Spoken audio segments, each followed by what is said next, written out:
Bangladeshi Prime Minister has visited the site of an 8-story building which collapsed last week, killing at least 380 people. 900 others are still missing. But with rescue teams saying they no longer expect to find any more survivors, the final death toll is expected to surge.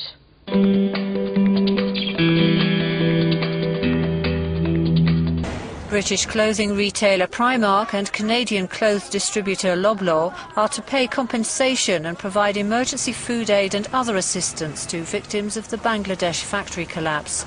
Primark, which occupied a floor of the 8-story building, has called on other retailers to offer help. Bangladeshi manufacturers met representatives of leading Western brands on Monday to discuss safety standards following the disaster, which has left at least 400 dead. The illegally constructed complex housed 5 clothes factories before it caved in.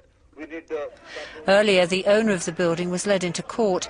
8 people have now been arrested over the incident, including factory bosses who ordered employees to work ignoring safety warnings.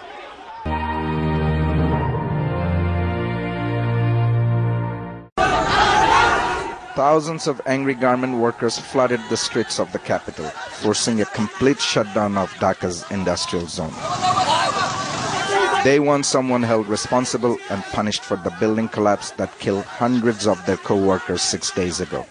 On Monday morning, Prime Minister Sheikh Hasina visited the site of the accident and promised that those responsible would be punished severely enough to set example to others. In this ward is occupied by injured survivors, and it's the same story next door in this ward and in every other ward in this hospital for 7 floors beneath me. There are hundreds of people here still recovering from their injuries after being caught in the collapse of the factory complex. This hospital has never seen anything like it. As questions grow over how the disaster could have happened, Bangladesh's Prime Minister is feeling the pressure, visiting the site for the first time a week since the building collapsed. Making cheap clothes is crucial to Bangladesh, accounting for 80% of its exports, with British retailers among its biggest customers. But this disaster has been an earthquake for the industry. As the clear-up gets underway, it's emerged Bangladesh turned down British offers of specialist help and equipment to search the ruins, which could perhaps have saved more lives. Well, in Bangladesh, cabinet ministers have decided to order the inspection of every garment factory to look for health and security violations.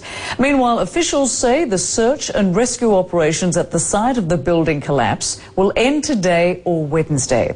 Heavy machinery is moving onto the site to begin removing large chunks of debris. Nearly 400 people were killed in the collapse and hundreds remain uncountable.